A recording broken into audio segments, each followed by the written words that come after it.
ఎత్తుకు తిరుగుతుంది భరత పతాకం, గర్వంగా గగనానికి ఎగిసింది విజయకేతనం.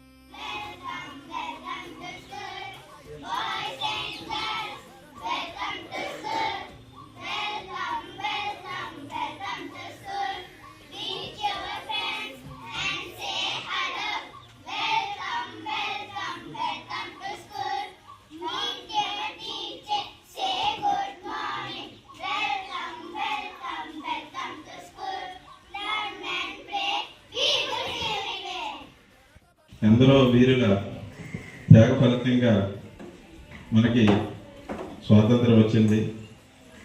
ఈ రోజున మనం అందరం కూడా ఒక్కసారి ఆ మహానుభావుల వ్యక్తుల గురించి మనం ఒకసారి తెలుసుకోవాలి సార్. గాంధీ గారు, నెహ్రూ గారు, సుభాష్ చంద్రబోస్, భగత్ సింగ్, అల్లూరి సీతారామరాజు, ఝాన్సీ లక్ష్మీబాయి, టంగుటూరి ప్రకాశం పంతులు గారు, ఎంతో మంది గొప్ప వ్యక్తుల పోరాట ఫలితంగా మనకి స్వాతంత్రం వచ్చింది.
మన గ్రామం తరఫున అందువల్ల నెక్స్ట్ ఇయర్ పిల్లలు బాగా జాయిన్ చేయండి. అందరూ బాధ్యత తీసుకోవాలి. మన పెద్దలందరూ కూడా పెద్దలందరూ బాధ్యత తీసుకొని పిల్లలు మాత్రం జాయిన్ చేయాలండి.